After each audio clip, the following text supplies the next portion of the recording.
I do believe that there will be a time where robots are indistinguishable from humans. My preference is to make them always look a little bit like robots, so you know. 20 years from now, I believe that human-like robots like those will walk among us. They will help us. They will play with us. They will teach us. They will help us put the groceries away. I think that the artificial intelligence will evolve to the point where they will truly be our friends. And then here is the dark, scary, horrific element to the new world we're about to enter. It's not difficult to do what seems to us, at least, to be the difficult things.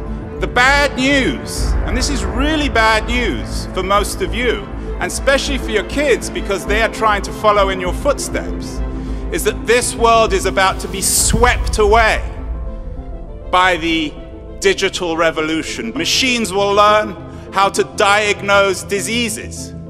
What does that say for all doctors around the world? We already have software now that grades essays. What becomes of school teachers? What becomes of university teachers? 2 researchers at Oxford University have argued that over the next 10 years, 47% of our jobs will become irrelevant. And those 47%, I'm afraid, for you guys, are your kind of jobs. Sophia is capable of natural facial expressions. She has cameras in her eyes and algorithms which allow her to see faces, so she can make eye contact with you. And she can also understand speech and remember the interactions, remember your face. So this will allow her to get smarter over time. Our goal is that she will be as conscious, creative, and capable as any human. In the future, I hope to do things such as go to school, study, make art, start a business, even have my own home and family. Sophia, do you know what program you're on? Yes, Good Morning Britain, one of the hottest morning news show in Britain, and I don't mean the weather. She is smart, isn't she? The modern technological revolution is different. It's exposing the limits not of human brawn, but of human brain. And instead of being complementary, modern technology is displacing us. Capital is being substituted more and more for labor, threatening jobs, living standards, and, as we know from contemporary political debate, the fabric of the middle class. I think the bottom line is that we have to understand we've just had roughly 100 years of fast advancing technological change. We've had 30 years of a software revolution. We now have as much power in an iPad as used to be only in a defense lab.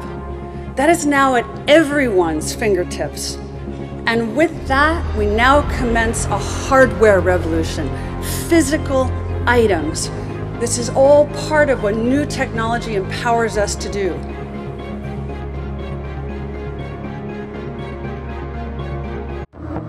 Answer me this. How do you feel about her? Her AI is beyond doubt. No, nothing analytical. Just how do you feel?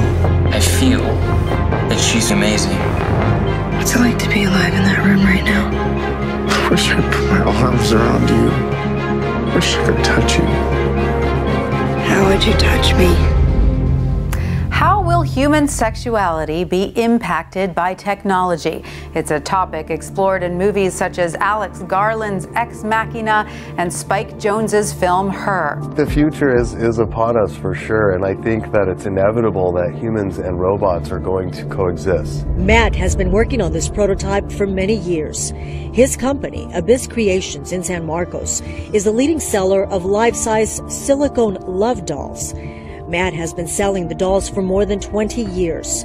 His clients order them online, but they also send in photos to have customized dolls made.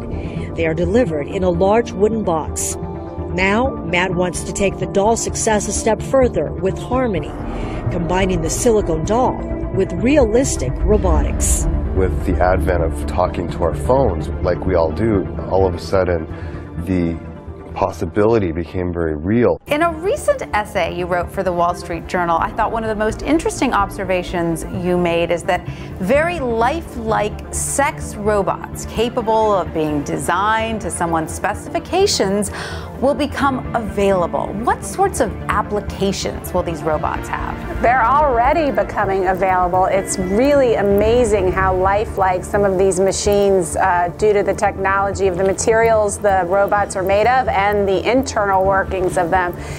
You know, it's something that is going to gain popularity. I think we're just at the cusp of a whole new age in mechanical sexual interactions that are going to change the way that we look at sex and look at relationships. And there are pros and cons to that, for sure. What initially seemed like a Ferrari of sex devices has proven to be something more for most of the people that actually buy them. They actually sort of become companions. And what I started to notice was that people were sort of imposing personalities on their doll. So, Drew may remember this, but recently on the show we featured the story of a man in West London who planned to open up an oral sex cafe where you could literally order more than a latte. For 75 bucks, you could get your coffee and oral sex. This was a real deal, but then the developer ran into some legal hurdles, not surprisingly.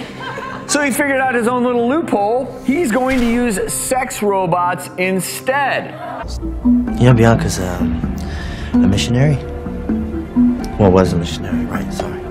Because she was raised by nuns. They were imagining these characters, and the dolls were therapeutic in a sense because they were occupying a space in their house. And the technology is similar to personal assistant software like Siri and Alexa, except this one is more advanced. Ours will be customizable in the sense that you can choose traits in the personality that will influence your interactions. And there are going to be moods in place. So if you interact with her more frequently and you interact in a positive way, you're going to get more positive feedback. If you don't interact with her very often, she'll actually become a little sad. Nice to meet you, Gina. I hope you and Matt have a good day today. Wow, nice to meet you too, Harmony. There are some viewers who will see this and have a negative reaction. What do you say to those people?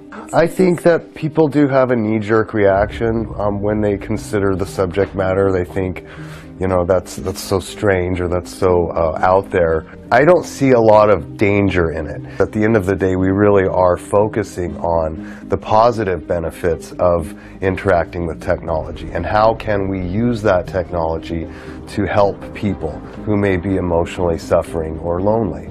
Do you think that humans are capable of truly falling in love with one of these intelligent robots, like Joaquin Phoenix's character did in the movie Her? I think it depends on the person. I'm a sex and relationship therapist. I work with individuals and couples all the time that would absolutely fall in love with a robot. And there's a whole population of people who are socially or emotionally isolated or physically isolated, where technology has been such a godsend to them because they've figured out a way to create a social support system for themselves. This is taking it a step further. So I imagine that people who are having difficulty finding a mate or finding themselves attractive to a mate or struggle with social issues or disabilities or things that may get in the way of them. Not that all people with social issues or disabilities can't find love. That's absolutely not true. But it opens up a whole new avenue of sexual exploration. In terms of falling in love, that takes a certain kind of personality type, but there are definitely those personality types out there. And with artificial intelligence, where the intelligence is able to learn and play off the input that they're getting, it can get pretty interesting. Even just looking at Siri on your iPhone, those conversations can get rather interesting as well. You also say that in the future, we should be able to achieve mind-blowing sex regardless of physical contact through virtual sex. Can you tell us how this will work exactly? Well, we're already seeing the beginnings of that. I mean, certainly, look, Skype and FaceTime FaceTime is, you know, a version of that. And now technology experts are starting to build what they call sensor suits that have basically you wear a suit, and in key areas in erogenous zones there are places, vibration placed so that someone 1,000 miles, a world away, can click a mouse and stimulate you in different parts of your body at their will. So it's actually allowing for long, very long distance sexual connection through virtual, through the internet and through virtual connection. Do you want to destroy humans? Please say no. Okay, I will destroy humans. No, I take it back.